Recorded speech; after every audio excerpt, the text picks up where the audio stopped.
Hi, I'm astrologer and life coach Penny Dix. Welcome to my YouTube channel. Welcome back if you're one of my regular visitors here. And if this is your first time here, well, a big welcome to you. And I'd love it if you'd subscribe.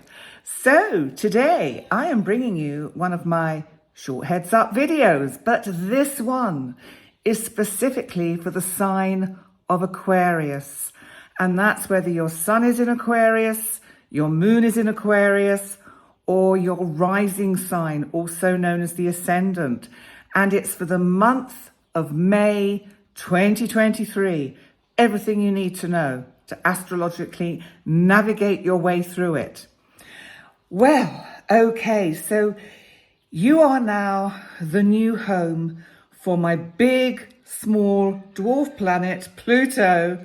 You are now the new home for this planet of power, transformation, beginnings, endings. And Pluto is going to be in your sign, as you know, and do not fear it. You will love it. It's going to be here for 20 years. But you know what? This is going to change you profoundly. And that can only be in a good way. I really, really feel that strongly because Aquarius, you have such insight, such an ability to tune in to those higher vibrational energies. Your consciousness can evolve very quickly with this kind of energy. Now, you've had Pluto in Capricorn in your 12th house, transforming, almost like, in a sense, preparing you for what to expect when it comes into your first house. Now, you've had a taste of it. I have no idea how that's affected you. Some of you, it may have made you feel a little dizzy or a little bit kind of like, what's going to happen? But Pluto's having one of its first retrogrades starting on the 1st of May. And by June the 11th, will have moved back into your 12th house, Capricorn.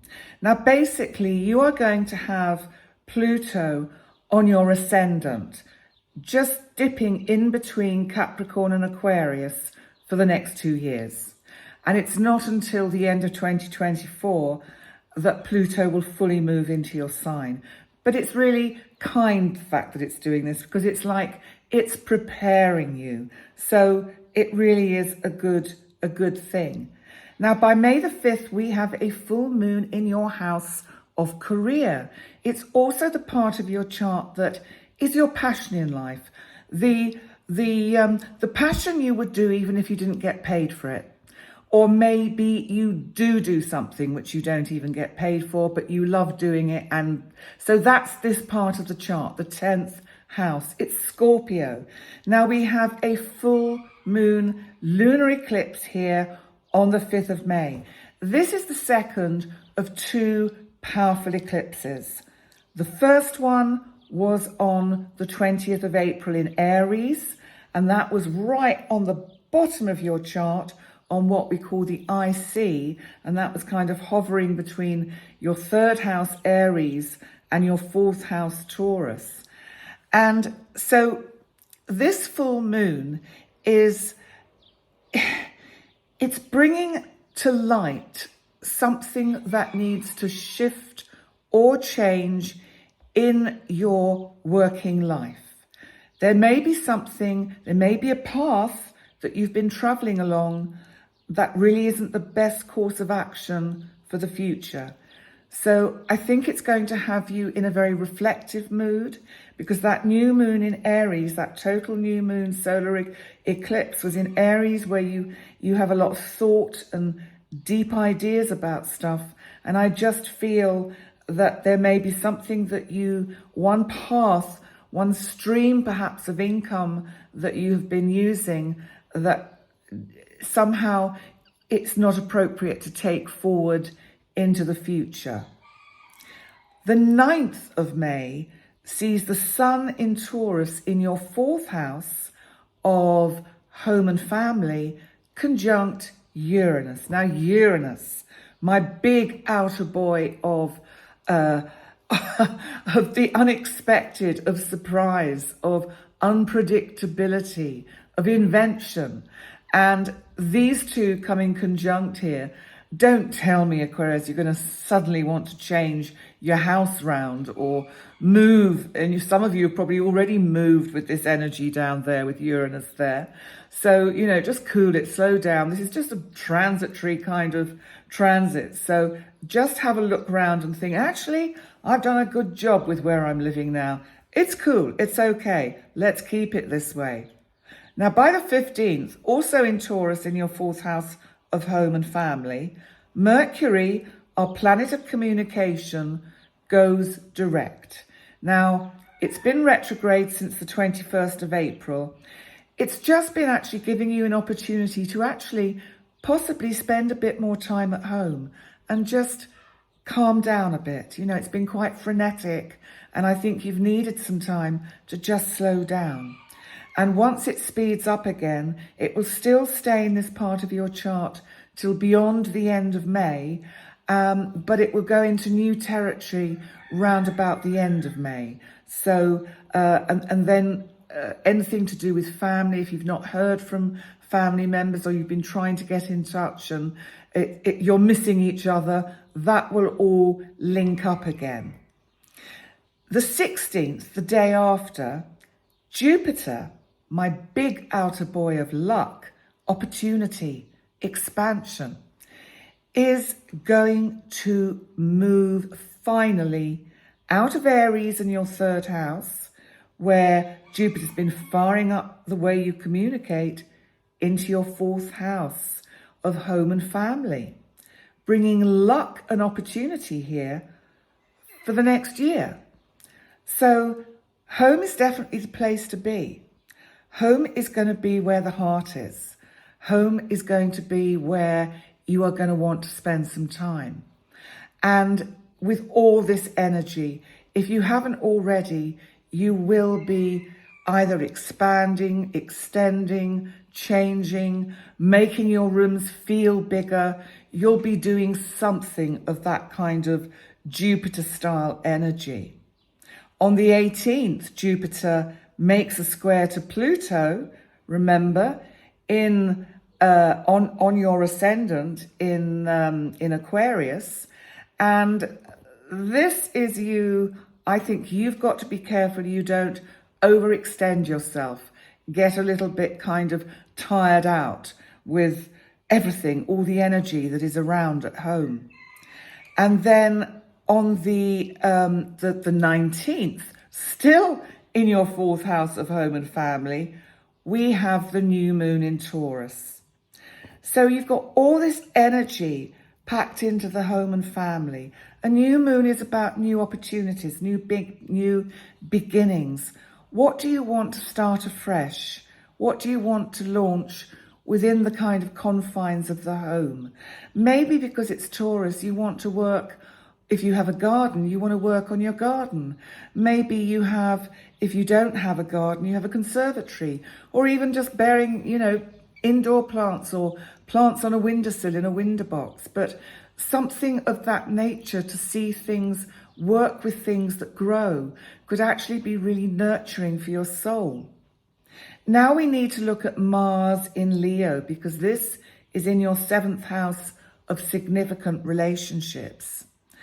And Mars is opposing on the 21st Pluto on your ascendant. Watch out you don't have a clash with your significant other, if you have one, because this is kind of quite volatile energy, and it's it's fixed energy. So it's like, I'm right, no, I'm right, no, I'm right. So back off and try and encourage your partner to step back as well, because it's not something you're going to resolve in the short term. By the 23rd, Mars in Leo squares Jupiter in Taurus. So this is down in the 4th house again. So we've got some kind of conflict arising with the home or decisions about the home that are coming up around this time. Now, on the 25th, we do have a really significant energy, which is a grand fixed cross in the fixed signs. Now, what this means, and I am going to do a separate video on this, but basically the fixed signs are Taurus, which for you is your home and family, Leo, for you it's your relationships, Scorpio, your work and business, and your sign Aquarius, which is your identity, all about you. We've got a tussle and a pull and a tug of energies in these signs.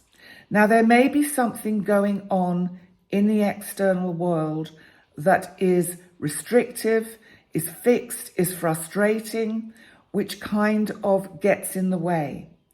There is something about this energy because there's also, it's part of what we call a T-square, where you've got Pluto and you've got the South Node and then you've got the North Node at the bottom.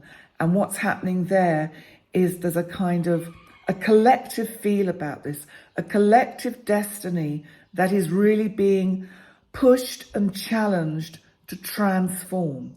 So just be mindful of that. By the 27th, Jupiter, still in Taurus, because it's going to be there for a year, your fourth house of home and family, is conjunct the North Node. Now that's super cool. The North Node is about your destiny, where you are headed to, what is fated.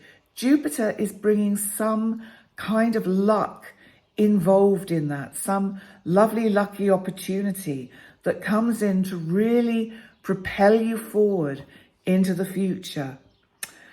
Interesting energy for you, Aquarius.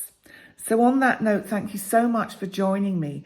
Please remember to like, comment, subscribe, and all those wonderful things. And thank you so much to all the people that have recently subscribed and leave comments, because I feel like I have this wonderful conversation going with you all. You all feel like a big family, and I have these lovely friends, and all the people I see as clients. I love you all. I want to make you all my personal friends. You're all such interesting, diverse characters. And talking about that, if you want to book a session with me, I'm now taking bookings for the end of May into June. So that's when the availability is going to show up. My website is in the description box underneath the video. And while you're there, why not subscribe to my website? Because you will then get a newsletter, and that will tell you about the events we've got planned, because we're planning some kind of Zoom events, webinar kind of events on the website, and you won't know about them if you're not on the newsletter. They will have a fee, but it's like a chance for sort of, say, 20 or 30 of us to get together on Zoom in lots of little boxes, and I will lead a discussion in whatever it is we're going to be discussing. So there we go. That's just a little heads up about that. So in the meantime, I wish you a lovely May, and I look forward to seeing you next time. Bye for now.